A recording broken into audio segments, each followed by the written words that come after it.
Dave back with another episode of Blockbuster Underground. So, been watching a lot of videos lately with as you've been seeing, I've been reviewing the Acolyte or Acolyte. Um, Acolyte? Well, I don't know. Check my videos.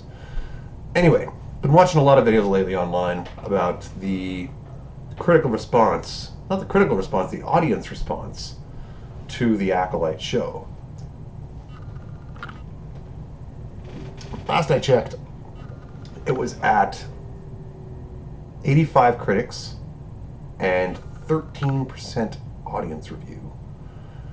Audiences are not liking it. And there is a huge amount of backlash right now in retaliation against certain YouTube channels, strangely enough, for not reviewing the show favorably. Like, Star Wars Theory. Like, I don't know this guy from Adam. I don't know any of these channels that I'm going to talk about today.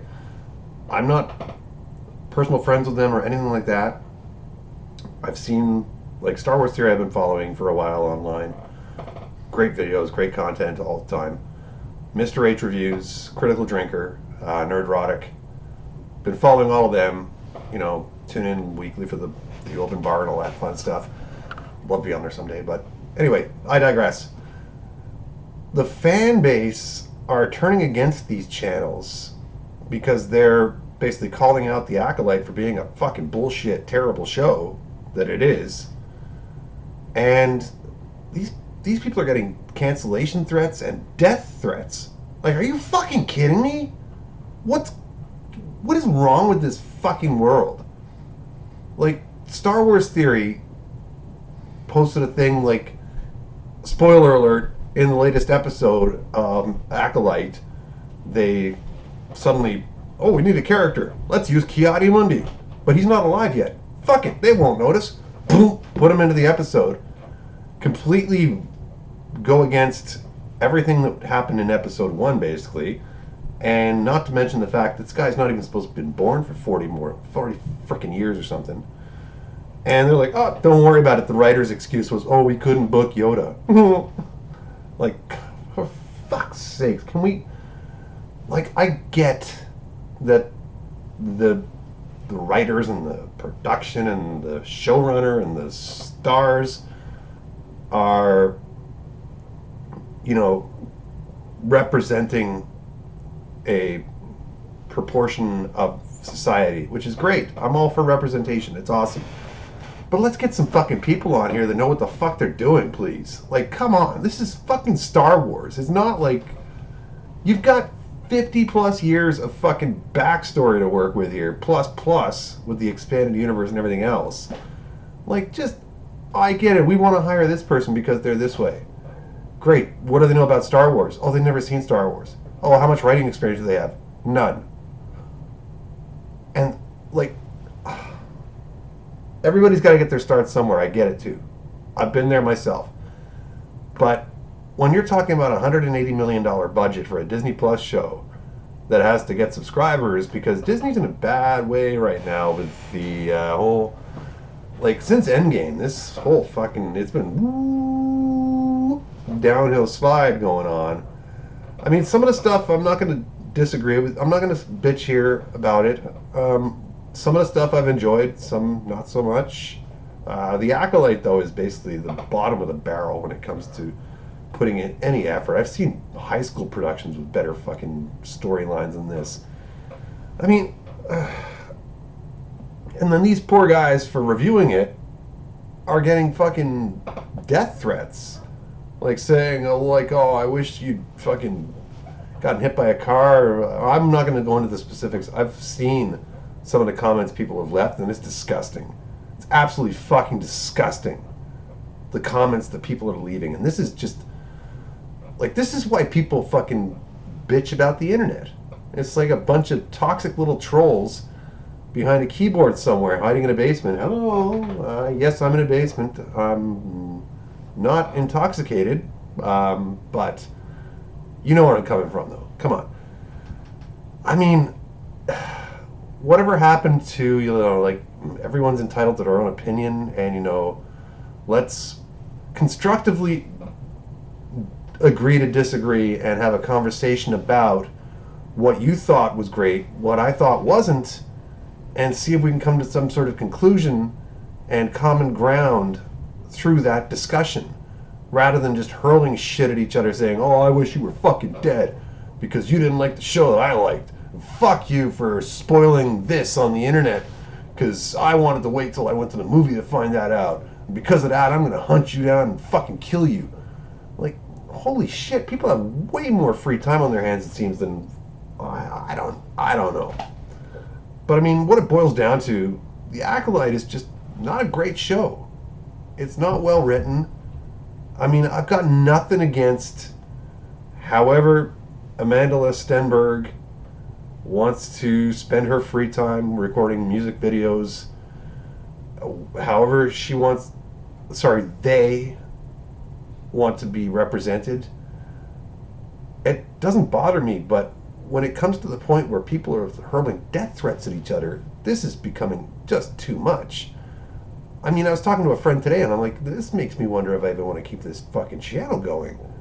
I mean, obviously, nobody knows about this channel to begin with, but at the same time, I mean, I don't get it. I don't get it. I don't get it. I don't get it. On to some other news. We're not going to dwell on this too long. Blade, the movie, which got announced in 2019 at San Diego, with Mahershala Ali coming out and putting on the Blade cap and saying, I'm the Daywalker, has faced another set of delays and has now lost the director they had, Yann Demange. Hope I'm pronouncing that correctly. Mahershala Ali is said to be so frustrated at this point, he's ready to pull the plug on the whole thing and be on his way. That being said, he is currently shooting the new Jurassic something movie. They're doing another one. It's him and ScarJo. They're shooting that right now through the summer. I mean, the Blade movie was now, last they said, coming out in November 2025. I don't think so.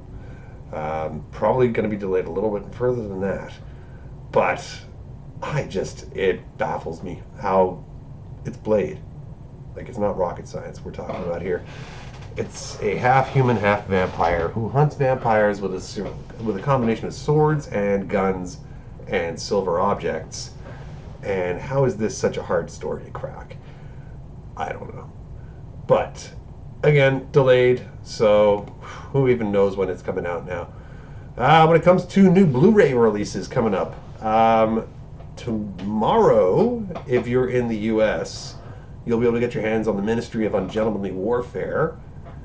Here in Canada, not available. I checked it online on Amazon US. You can order the Blu-ray for $58.92 Canadian. You can also get the Steelbook for a steal price of $54.92 Canadian plus shipping, because it's coming from out of country. Not sure what it is with Lionsgate with their releases, why they've got the thumb up their ass about putting physical media in Canada. Another thing I've noticed recently too is that a lot of the movies I've been buying in 4K, no digital codes included at all. So this big push to put everyone towards streaming, it seems like they're just like funneling each of them towards two different alleyways now. Myself, I prefer physical media. I'm a big fan of the extras, which on a lot of the streaming copies you don't get, all the behind the scenes stuff. And I find the audio and the video transfer quality is better on a physical disc than streaming, especially depending on how fast your internet connection is. I mean, in this day and age, I think if you're in Toronto, you can get a 8 gigabit speed. Like, who needs that? I mean, I remember the days. Here we go. I remember the days of 56K modems, where you'd get about 38 kilobits per second, and think that was good. But anyway, other Blu-ray releases that I've noticed over the last little while here. Abigail is coming out July 9th. August 13th, we're getting the Furiosa movie. That next, what is it, If movie that Ryan Reynolds is in. That's coming out the 13th. And Observe and Report with Seth Rogen from a while back is getting a Blu-ray release on the 13th also. 27th of August, we've got Kingdom of the Planet of the Apes and The Watchers. And then September 10th, we've got Richard Pryor live on the Sunset Strip in 4K. That would be something to see. I was actually in California the day that was filming. Me and my mother, I don't know if I've told this story before, but whatever, bear with me, guys. Walking down Hollywood Boulevard, I was probably maybe 11 or 12. Yeah, dating myself. Ding, ding, ding, ding. He's a bastard. Anyway, walking down Sunset Strip and walked right past the theater where they were filming that. And some guy was like, "Hey guys, want seats?" And I was like, "Let's go!" And my mom was like, no. Made that mistake with that Eddie Murphy Delirious. She let me watch that on VHS at home. Oh my God. Probably explains why I am the way I am with all the Carlin and everything else. But anyway, so we kept walking down the street, walked right past Richard Pryor live on the Sunset Strip, stopped at the red light, and this old man standing next to us kind of looks at me, gives me the once over, up and down, head to toe, smiles, and then looks at my mom and he goes, "He's going to be a real heartbreaker someday." And my mom was like, "Oh, thank you." I was like, "Thank you? What the fuck? What? Huh?"